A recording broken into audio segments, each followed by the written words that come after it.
Hey everybody, Chief Meteorologist Brad Penovich. I thought I'd do a quick update on Lee. Even though Lee is not expected to have any direct impact on the Carolinas, I thought I'd do a quick update because we probably are going to see some impacts directly up in New England, and folks in New England definitely got to pay attention. And in the Outer Banks and Eastern North Carolina, even though there's no direct impacts, we're likely going to see some pretty good wave, swell, and even rip current issues, and maybe even some coastal flooding with the run up. You can see there's a look at Lee right now, still producing some pretty strong convective or thunderstorm bursts near the center.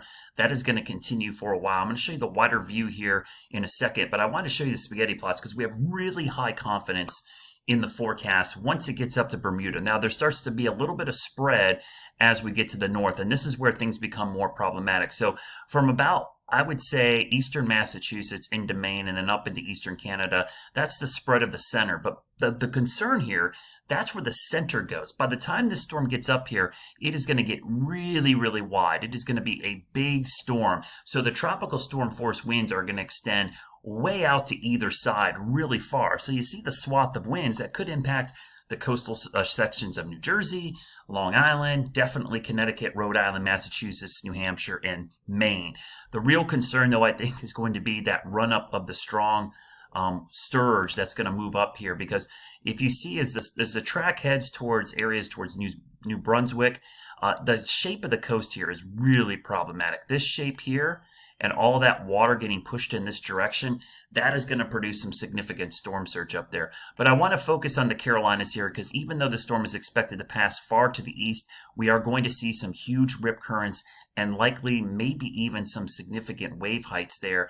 I want to show you the maximum wave heights over the next couple of days. I was going to hopefully see if this will plot again. Let me see if I can get this to come up.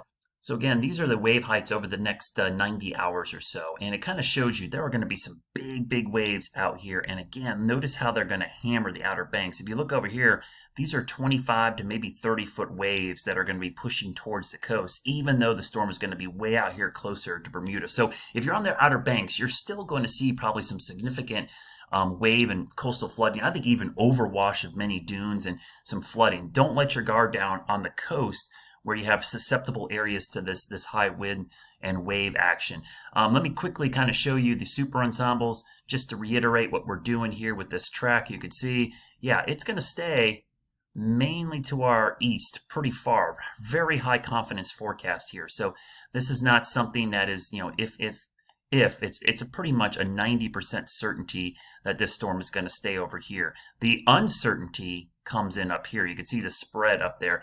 And again, even with the track like this, New England is going to see some direct impacts from this system. Let me show you kind of the steering currents here. These are the main steering currents with the system. I'm going to go out here a couple hours and we'll kind of show you what it's going to look like.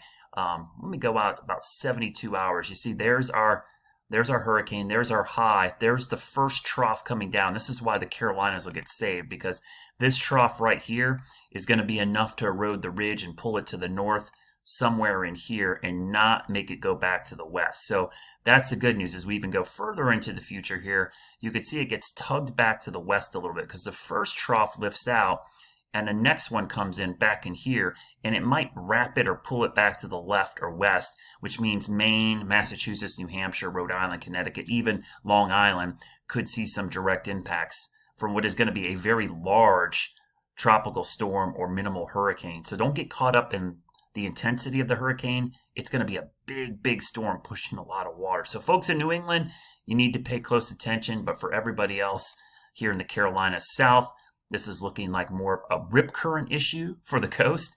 That is going to be our number one concern. You could see the high probability that this is going to stay just to our east. Kind of what we expected all along.